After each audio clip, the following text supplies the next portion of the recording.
The document I'll be reading from is a report by the Central Intelligence Agency from the Directorate of Operations.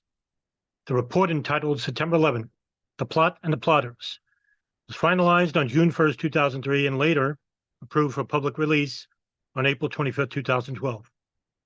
This research paper was prepared by the DCI Counterterrorist Center's Office of Terrorism Analysis. Part 8, Keys to Success. Important factors that are still relevant and difficult to finally mitigate led to the success of the September 11 hijackers. With the exception of Nawaf al-Hazmi and Khalid al-Mihdhar, who had been actively involved with al-Qaeda since the mid-1990s, the men sent into the United States were expected to have little trouble entering the country on the basis of their nationality and clean records.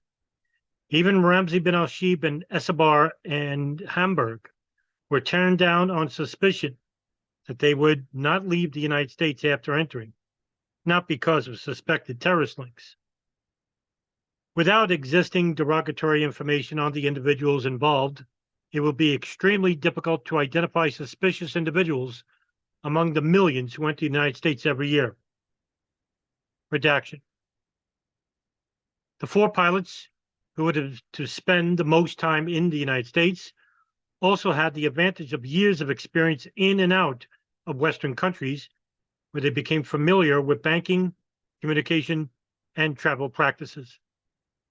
Khalid Sheikh Mohammed said in an Al Jazeera television interview that one of the first problems for the plotters was to select suitable people who were familiar with the West. The planners of the September 11 attacks evidently felt comfortable enough with their assessment of U.S. society, open, mobile, and diverse, that they could leave crucial operatives in place for more than a year without fear of discovery. Although pilot training is available in other countries, they chose to train their pilots for months inside the United States itself. The patient, long-term nature of the planning, roughly 3 years in all, allowed for careful assessment of the operating environment inside the United States before the hijackers entered, and for the operatives themselves to conduct an unhurried study of U.S. airport and airline practices once they were here. The plotters encountered problems when Nawaf al-Hazmi and Khalid al-Mihdhar were unable to undertake pilot training, and Hamburg network member Ramzi bin al-Shibh was unable to enter the country for training, but they quickly readjusted. Al-Hazmi and al-Mihdhar went on to act as support hijackers, while Hani Hanjour brought the number of qualified pilots up to 4, and Ramzi bin al-Shibh changed roles, becoming an apparent financial and communications intermediary between the plotters in the United States and those in Afghanistan.